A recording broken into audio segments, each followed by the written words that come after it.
for another Get Ready With Me. Hoy! Ayan. Yan! Ah! Te! Parang hindi ko siya nalagay na maayos. Wait lang. Ay, ang inat ba? Let's do my face. Let's do my face. So, para tayong honey glazed donuts sa... Baka sanabi ko baby hair. Moisturized. Ang ganda-ganda na sa skin. Ayan. I'm not using any foundation, so I'm just using tinted moisturizer from Happy Skin. Huwag ko nang pakita kasi hindi naman bayad to. Ay! Ay, ang ganda! Ay, ang fresh! Okay. Kailangan natin galingan yung eyeshadow kasi the eyes is window to the soul. Peg natin today, mataray or subtle look.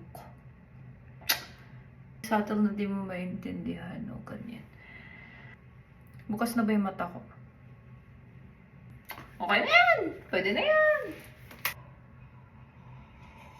Ano to my eyeliner. So, naglalaway pa nga si girl. Pero bakit mas mahaba yung isa kaysa dito sa isa? Bala na. Wake up ko. Mas mahaba talaga yung isa, sis. Ang tsaka niya talaga, hindi ko kayang mag-ipag ng ganito. Realistic Get Ready With Me to. Kasi lagi namang nangyayari sa akin to. Hindi talaga patay yung...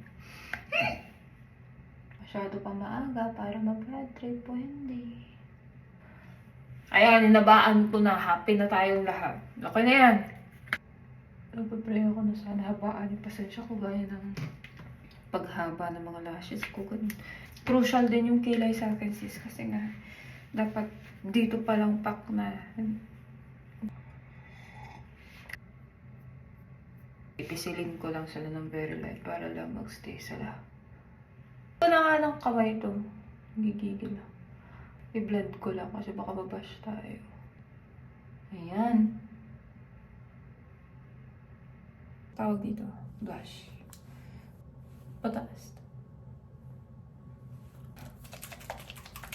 Saan ko ilalagay itong lahat ng ito na sa...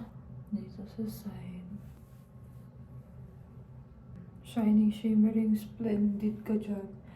Tinahalo ko talaga si Princess Jasmine. Lips as the final process